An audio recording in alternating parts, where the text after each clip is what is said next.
পলাতক স্বৈরশাসক বাশার আল আসাদকে বিচারের কাঠগড়ায় দাঁড় করাতে মরিয়া হয়ে উঠেছে সিরিয়ার নতুন সরকার। সেই লক্ষ্যে এবারে আনুষ্ঠানিকভাবে রাশিয়ার কাছ থেকে আসাদকে ফেরত চেয়ে আল্টিমেটাম দিয়েছেন দেশটির অন্তর্বর্তী সরকারের প্রেসিডেন্ট আহমেদ আল শারা। সৌদি আরবের রাষ্ট্রীয় গণমাধ্যম আল আরাবিয়া জানিয়েছে ২২ মার্চ রুশ প্রেসিডেন্ট ভ্লাদিমির পুতিনের কাছে আনুষ্ঠানিকভাবে আসাদকে ফেরত চেয়েছেন আল শারা। তিনি বলেন, দেশের মাটিতে আসাদের উপস্থিতি নিশ্চিত করার মধ্য দিয়েই তার বিচার প্রক্রিয়া এগিয়ে নিতে আগ্রহী সিরিয়াবাসী। গত বছরের ৮ ডিসেম্বর বিদ্রোহীদের সামরিক অভিযানে পতন হয় সিরিয়ার দীর্ঘদিনের স্বৈরশাসক বাশার আল আসাদের। তার শাসনামলে ১৪ বছর ব্যাপী চলা গৃহযুদ্ধে ৬ লাখেরও বেশি মানুষের মৃত্যু হয়। এসব মৃত্যুর জন্য অভিযুক্ত আসাদকে বিচারের মুখোমুখি দাঁড় করাতে চায় সিরিয়া।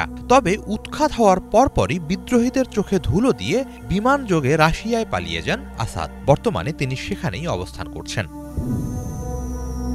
এ প্রেক্ষাপটে আসাদকে হস্তান্তরের আহ্বান জানাচ্ছে সিরিয়ার নতুন সরকার। পুতিনকে উদ্দেশ্য করে অন্তর্বর্তী সরকারের প্রেসিডেন্ট বলেছেন, আসাদকে ফেরত দেওয়ার বিনিময়ে সিরিয়ায় রাশিয়ার স্বার্থ রক্ষিত হবে, অন্যথায় সেগুলো ঝুঁকির মুখে পড়বে বলে আল্টিমেটাম দেন তিনি। আল শারা বলেন, সিরিয়ায় যেসব রুশ বিমান ও নৌঘাঁটি আছে, আসাদকে প্রত্যর্পণ করলে রাশিয়াকে সেগুলো তত্ত্বাবধানের সুযোগ দেয়া হবে, না হলে এগুলোর নিয়ন্ত্রণ বা নিরাপত্তাজনিত ঝুঁকির আশঙ্কা আছে।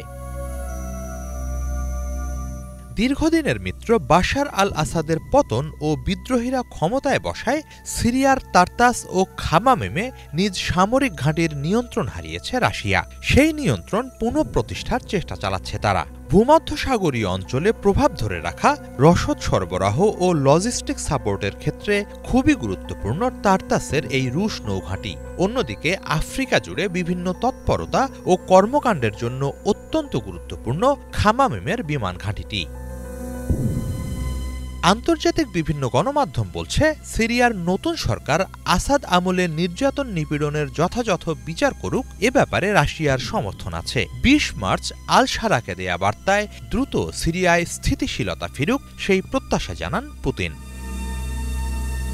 অন্যদিকে রুশ সূত্রের বরাত দিয়ে রয়টার্স জানিয়েছে, সম্ভবত বাশার আল আসাদকে হস্তান্তরের ব্যাপারে রাশিয়া সম্মত হবে না। তবে আল শারার আনুষ্ঠানিক আহ্বানের পর মস্কোর অবস্থান কি, শেষ খবর পর্যন্ত তা জানা যায়নি।